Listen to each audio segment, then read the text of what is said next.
Halo, perkenalkan nama saya Gina Lailu Kaka. Saya adalah mahasiswa dari Universitas Kristen Wirawacana Sumba dan saya mengambil jurusan Ekonomi Pembangunan.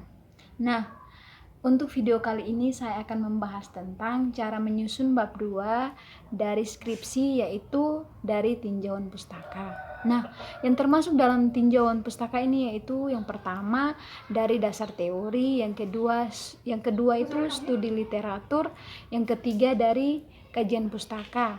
Nah, dari bab 2 ini membahas tentang kajian pustakanya, yaitu dari beberapa referensi seperti dari majalah, jurnal, dan lain-lain yang lebih jelasnya sesuai dengan penelitian yang kita ambil.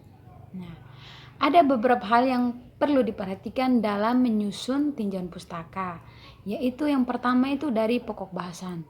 Pokok bahasan yang digunakan harus sama dengan penelitian yang kita ambil.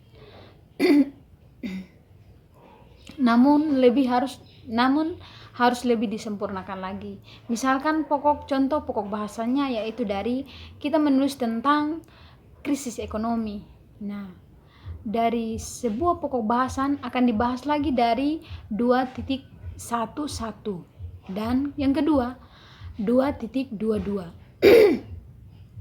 Lalu yang kedua 1.3 kita akan membahas tentang tahapan terjadinya krisis ekonomi.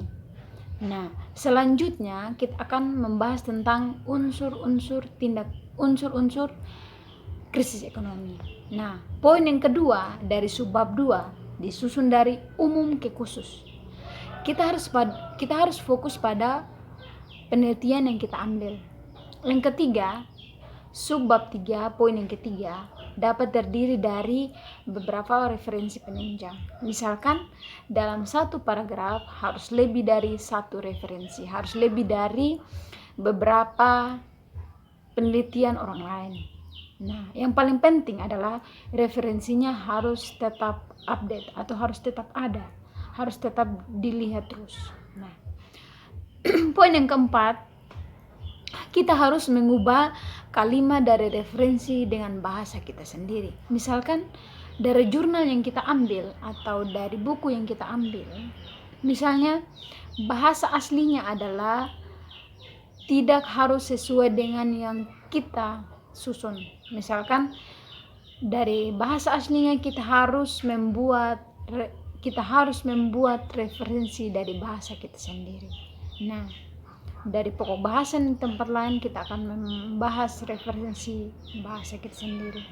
Nah, itu dapat mengubah isinya, tidak dapat mengubah isinya, dan juga dapat mengurangi plagiasi. Terima kasih. Kembali lagi saya atas nama Gina Lailu Kaka. Saya mahasiswa dari Universitas Kristen Wirawacana Sumba, mengambil jurusan Ekonomi Pembangunan. Nah, saya akan membahas lagi tentang tinjauan pustaka, cara menyusun skripsi bagian 2. Nah, di bagian kedua ini dari tinjauan pustaka, kita harus melihat dari poin yang ke-1 adalah penelitian yang relevan. Nah, dari penelitian yang relevan ini kita mengumpulkan berbagai sumber dari hasil penelitian kita, yaitu dari jurnal, artikel, majalah, buku, dan lain-lain. Nah, melakukan analisis persamaan perbedaan hasil penelitian dengan penelitian yang akan dilakukan. Nah, poin yang kedua, kajian pustakanya, yaitu referensi dari sumber-sumber seperti buku, jurnal, artikel, dan lain-lain. Yang kedua, menghubungkan penelitian dengan literatur yang ada dan sesuai dengan konsep. Nah, poin yang ketiga, tingkatan interpretasi kajian pustaka. Nah, dari tingkatan interpretasi ini yaitu menguraikan kembali makna atau makna pendapat. Yang kedua, teori yang ditulis dalam kajian pustaka harus membandingkan pendapat atau teori yang digunakan dalam mengkaji analisis. Nah, yang keempat, tingkatan teori dari hasil penelitian. Misalkan, teori gabungan dari berbagai teori yang berada pada level makro atau mikro. Yang kedua, teori yang berada pada level makro sebagai dasar lahirnya teori-teori lain. Yang ketiga, teori yang berada di level mikro dan siap diaplikasikan dalam konseptualisasi. Yang kelima, ada kerangka konsep.